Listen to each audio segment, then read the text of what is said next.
Okay, I think we're in focus.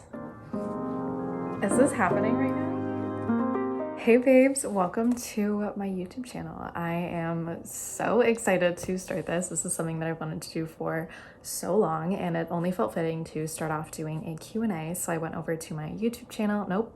I went over to my Instagram story and I did a little sticker and asked you guys to ask me juicy questions, and you sent a lot. So I have a bunch of them here on my laptop. So let's get right into this. Starting off nice and easy, how are you? Honestly, I've been really great. I have spent these past couple years feeling very lost and very stressed and very confused about my future and very unsure if I was doing the right thing and on the right path. But things lately have been looking up and it's been good. I recently realized that I'm finally in the place that I've been dreaming of and working towards for so long, and it feels so good. I've been full of a lot of gratitude. If you could have dinner with anyone in the world, who would you pick and why? Hands down, Van Gogh. He is my absolute favorite artist, and his ability to portray movement through his brushstrokes and his use of color is just so beautiful. I want to be able to sit down and just learn about his process and hear about his life and tell him how loved and admired he is today and how much of an impact he made through his work. Even though he only sold one painting during his lifetime, he made such a difference after he passed. And I feel like he deserves to know that. How did you tell your parents about your boyfriend? Trying to do it soon, but I don't know how. I got so many questions about my boyfriend and I was so nervous telling my parents, and I definitely think I waited longer than I should have. I personally wanted to be sure about us, but I could have told them sooner. I will be going more in depth about that and everything about us and our relationship in a later video. I'll do a whole sit down with him the next time I see him and do a full Q&A. Who inspires you? This is a hard question. I think there's a lot of personality traits that I really admire in other people, but there's no one person that I idolize. I think the second that you put someone on that pedestal, you set yourself up for disappointment, because there's never going to be a single person out there that checks every single one of those boxes for you. Personally, I like to envision the person that I want to become in 5, 10, 15 years and work towards that.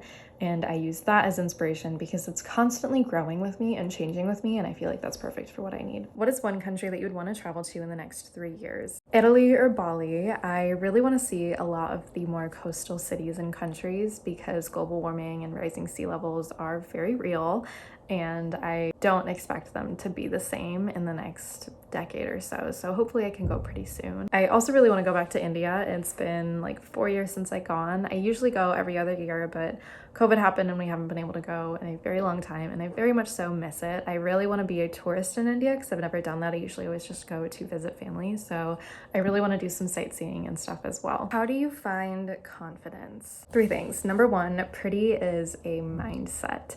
If you wake up every single day and you look at yourself in the mirror and you tell yourself, I am the hottest, the finest person to walk this planet, worthy of all the love and the attention, which by the way you are, you will absolutely start to believe it. And if you go out and you carry yourself with that confidence and you act like it, it's going to come off, and it's going to end up teaching your brain that that is what you are.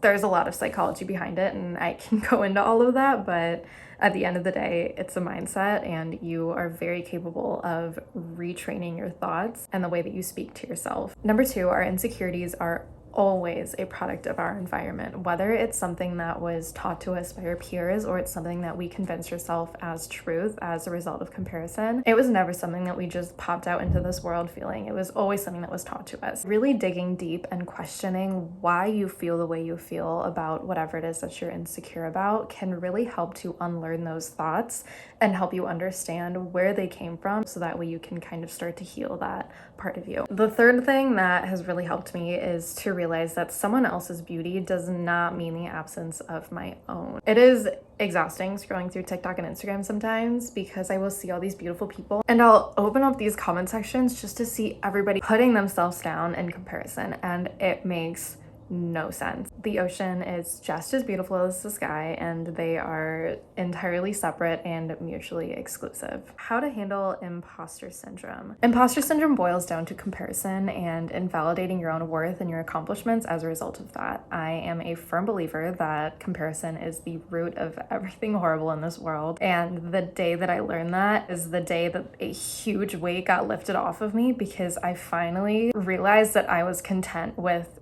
who I was, the way that I was, and I wasn't constantly trying to be somebody else. It gets rid of all of this pressure, because all of this imposter syndrome comes from us constantly comparing our entire journey from our failures to where we are now to someone's very curated highlight reel. And that does nothing but a disservice to you by doing that. Everyone has their own unique strengths, and it's up to you to decide if you want to turn those into drive and motivation, or internalize that and turn it into insecurity. Have you ever gone to therapy? I definitely think that therapy can be beneficial for everybody. I think it can be so helpful to have someone that you can talk to openly with no judgment. And I feel like people should view it in the same way that they view their physical health, by going to a doctor for their annual visit and going to the dentist every 6 months to get their cleaning. It's the same way with mental health. You have to constantly check in with people and have this open level of communication, and really have a way to work through these issues that you've got, because it doesn't make sense to only treat mental health when it turns into dysfunction. It might take some time to shop around and find someone that's right for you, but it works the same way with dentists and physicians as well. It takes time to figure out someone that works for you and your needs. What do you do when you feel unmotivated? Personally, I take it as a sign to slow down. At the end of the day, growth is not linear, and I cannot expect myself to act at 100% every single day. I listen to that and I make sure that I'm getting my basic needs met, like I'm eating enough, I'm sleeping enough, that I made sure that I showered that day, things like that. And once I do that, then I can start kind of digging deeper and understanding, okay, do I need to take a break? Do I need to focus on something else for a little bit? Am I feeling really overwhelmed? I think it comes with a little bit of introspection to understand why you feel the way you feel. Sometimes if I'm not able to even get myself to work for 25 minutes, like the Pomodoro method, sometimes I'll just set a 5-minute timer and say, okay, you know what? You've got 5 minutes to start this task.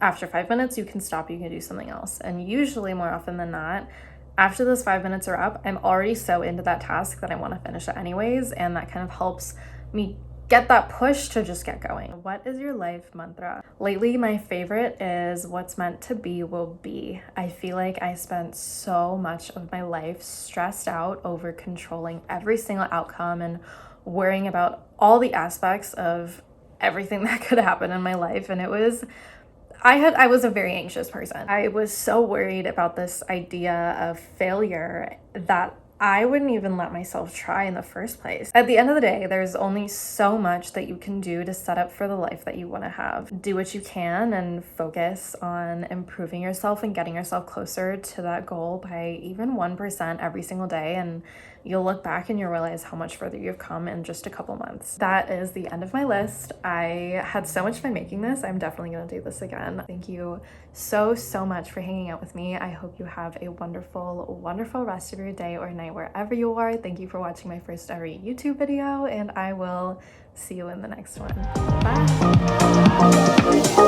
Bye!